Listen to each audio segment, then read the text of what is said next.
Manic and Chill is back, and this episode is going to be the Buy the Rise show. And what we mean by Buy the Rise are 3 players each. I'm going to pick 3. Shane is going to pick 3 that we feel are going to rise. We are trying to buy these players on the way up, and we're going to use Old Handy Keep Trade Cut to reference player values where they currently stand. And we're going to talk through why we want to buy these players before what we assume is going to be a rise in value, which probably comes along with a rise in production, but it's going to be a rise. We're going to want them more, or the community is going to want them more, or they're going to be able to be sold for more, or they're going to produce more. You can use the term rise very broadly, Shane, but we're picking players today that we are trying to buy on the rise before they get more valuable or better. So I'll let you start with your first player, and you could kind of explain your thought process through how you pick some of these players, because we don't have the answers to obviously the 6 we're going to talk about. That there's probably dozens and dozens more where people could give us examples on why they think this player could rise. So who's your first one? Obviously, we're not going to pick players like AJ Brown, Justin Jefferson, Devontae Adams.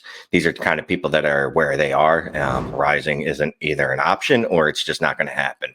In Devontae Adams' case. First player I picked, just going easy, grabbing Nico Collins, wide receiver 17 on KTC, despite the fact that he was the wide receiver 7 last year, wide receiver 7. I think there's a lot of inherent, sure, I'll use that as the word I want to use there. There's a lot of fear baked into Nico Collins' cost that the Texans are going to go ahead and draft a wide receiver. They have a couple second-round picks, but they haven't made any moves in free agency that I remember.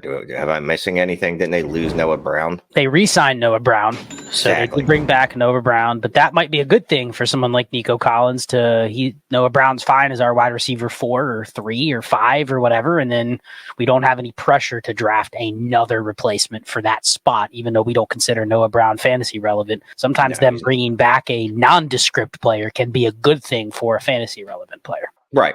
So, I mean, that could point to things being status quo there next year as far as the receiving core and kind of the pecking order there. Noah Brown was interesting. He had a couple monster games. So what Nico has to do, or what he needs, as I already alluded to, is he kind of needs Houston not to draft a wide receiver in the second round. They've got 2 picks, one's early, one's later. If they do draft a wide receiver in the second round with the 59th pick overall, I'll feel a lot better than if they do it with the 42nd overall pick. I'd prefer they not draft any wide receivers, though, until about the 3rd or 4th round, and I can completely dismiss them. But what would be nice about that is if they did draft a wide receiver in the 3rd or 4th round, I guarantee you it would depress Nico's market even further because people look for a reason not to like him, it seems. That was my question for you, because he's wide receiver 17. Let's say he goes out and posts another top 12 season, top 15. He exceeds his value with his production. Let's just make it that simple, right? But then the rumors are they don't want to pay him. He's on the tag. He's leaving Houston.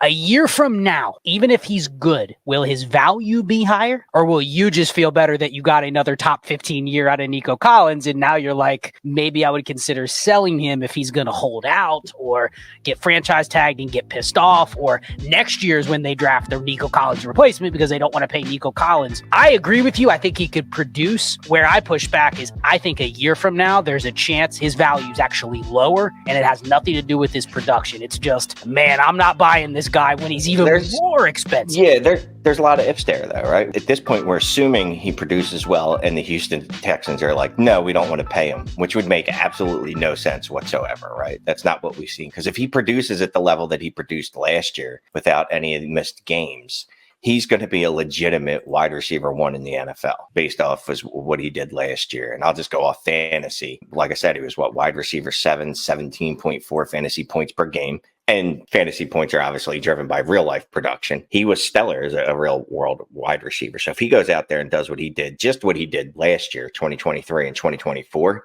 I can't imagine they won't want to bring him back. My prediction for Nico Collins is he's good. He's not great. He's on a 3rd round rookie deal. There's no way they pay him what the market value is going to be.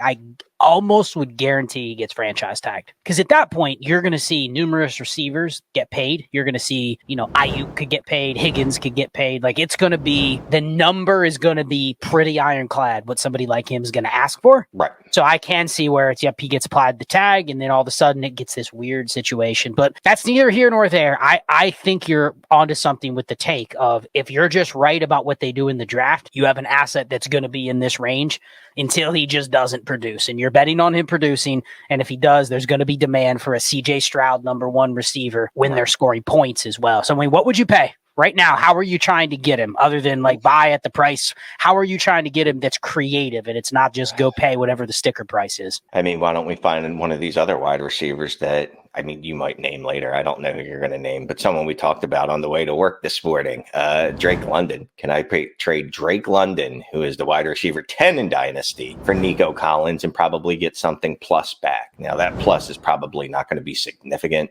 I can't imagine someone would pay more than give you an added second to Nico to move off of Drake. I honestly think that is the range to target.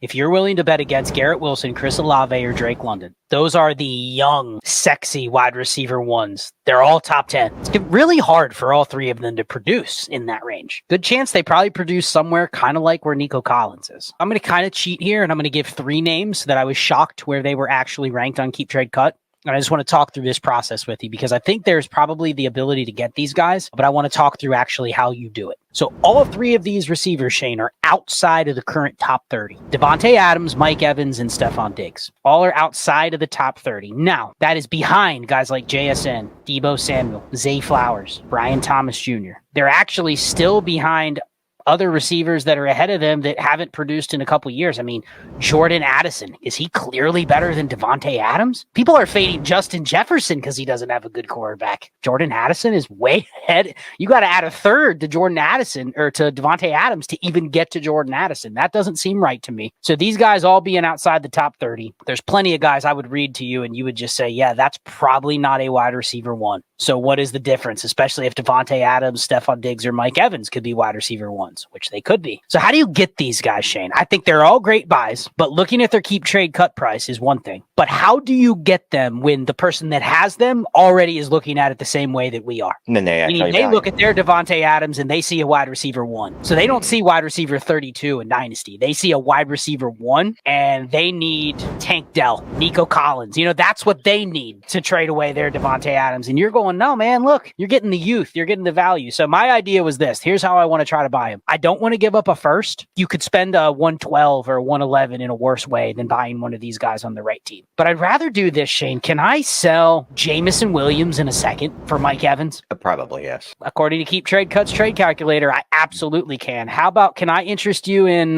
Jahan Dotson in a second for any of those guys? Which side would you take there?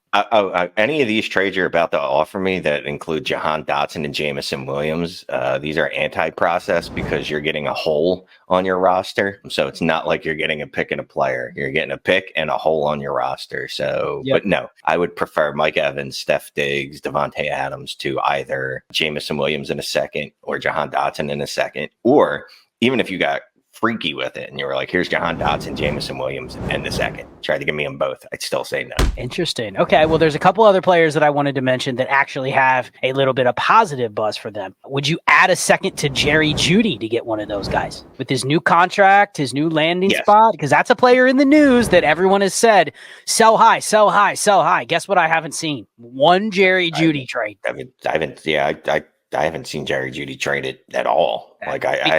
The fish in the lake do not want to buy high. So there's no buyers, but there might be a buyer that goes, okay, Jerry Jeudy, he's still under 25. He's got the contract. For all intents and purposes, he's going to be there with Watson until they both just completely flame out. Right? So he's got some security. You'd sell Jerry Jeudy for any of those receivers if you had to tack on a second. Yes. I mean, I guess Judy's probably a guy we could have talked about as someone that if you believe in him, you buy the rise now. I didn't even look to see where he was at KTC because I frankly don't 51. believe in him. 51? I mean, okay. 51. Dotson is 53. Quentin Johnston is another one that, whether you like him or not, both the receivers ahead of him have left town. And then the other one that we mentioned was, I didn't mention this guy, but Jamison Williams, we mentioned him. Marvin Mims and Josh Downs, I didn't mention them, but I don't know. Josh Downs was good as a rookie, but there's a lot of smoke that the Colts are going to go receiver. And I think if the Colts go a receiver in this class, now you're like, man, what do I do with Josh Downs? So I think a lot of those, that's the deal. That's how you get it done. Now, I've sent out a couple of these offers. I've gotten laughed at on a couple of them. I'm not giving you Devontae Adams for Marvin Mims in a second.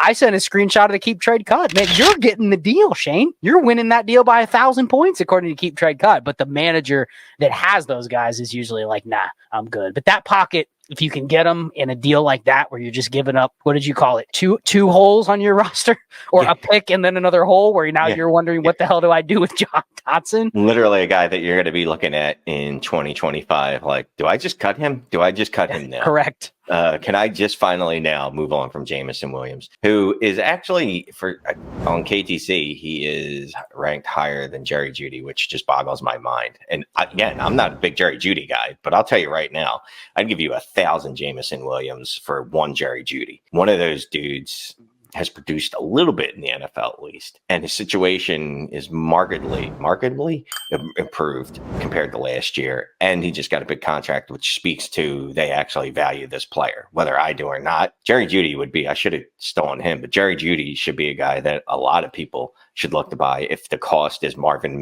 Mims and something, Jameson Williams and something, Jahan Dotson, Quentin Johnston, any of those players. If you can move them for Jerry Jeudy, I would absolutely smash them. Well, and to be fair, the wide receiver one on Jerry Jeudy's team is almost 30, whereas the one on Jameson Williams' team is 25 and he's an elite receiver that's not going anywhere. There's a world where, Amari Cooper goes down a little bit and Jerry Jeudy has a chance to step up. Jameson Williams has no chance to step anywhere but either aside or down in the Lions offense. So who's your number two? All right, well, I'm just going to say that Jerry Jeudy was my second one. Okay, that counts. You sold us. Jerry Jeudy, wide receiver, 51. How do I get Jerry Jeudy if the person looks at me with 8 eyes when I try to give him Jahan Dotson or Quentin Johnston or Jameson Williams? Let's say they don't like those guys. They're in our community, patreon.com/allgas. They know Shane hates Jameson Williams, so they would never accept Jameson Williams for Jerry Jeudy if they had him. How else can you get Jerry Jeudy, Shane? What rookie pick range? According to KTC, he's a mid-second. I'm also confused because I'm looking in Romeo Doubs. Yep, Romeo Doubs was another one ahead of Jeudy. Yep. Sure. Romeo Doubs and a third. Sure, give me, I'll go shopping for Jeudy. And that's a process deal, right? Someone might look at that and go, hey, I'm getting a wide receiver and a pick. But I think the upside on Jerry Jeudy is significantly higher than it is on Romeo Doubs. Now I'm going to push back on you because there's another guy in here that is probably the most mispriced receiver in Dynasty for what he could produce. Okay. Wide receiver 63 is DeAndre Hopkins. And look at some of the names ahead of him. I mean, would you really take Dontavian Wicks over him, Shane? No. How about Quentin Johnston or Gabe Davis? No. Now, and that's why KTC can be a little misleading because Hopkins loses like 30% of value because he's old. But then immediately you look at the names ahead of him and you go, I would never draft those names ahead of him because they're immediately roster cloggers. So would you take it off of Jerry Jeudy for DeAndre Hopkins if you could get like a third back as well? Yes. Okay. I would trade Jerry Jeudy straight up since we were talking about them early. If I could move Jerry Jeudy for Devontae Adams, Mike Evans, or DeAndre Hopkins, or who was the other old guy? Obviously, Steph Diggs. But, if I could move him for one of those plus 30-year-old wide receivers who are probably on their last legs, I would do that because those guys have wide receiver one seasons in them. Whether they hit it or not, we'll see. Well, that's the funny thing is you see those guys, Diggs, Adams, and Evans, and I'm like, man, they're good values. And then you go, he was better than a couple of those guys in stretches last year. So it's like, there's no reason he is just getting killed. Right, and those guys have gotten killed, but they're still way higher. It's very odd. And maybe it's the Titans because they brought in Ridley, but like the Titans should at least try to pass more. You know what I mean? Like, I don't think we think that situation's bad, but what if it isn't? Well, let's get to a couple more. I have a tight end. You put this together, and I didn't think you meant just receivers, so I went ahead and picked the tight end. I think this one's obvious, and I think he's probably harder to buy now. You had to have bought him a ton in the offseason like I did. My highest rostered tight end, over 22% of my leagues,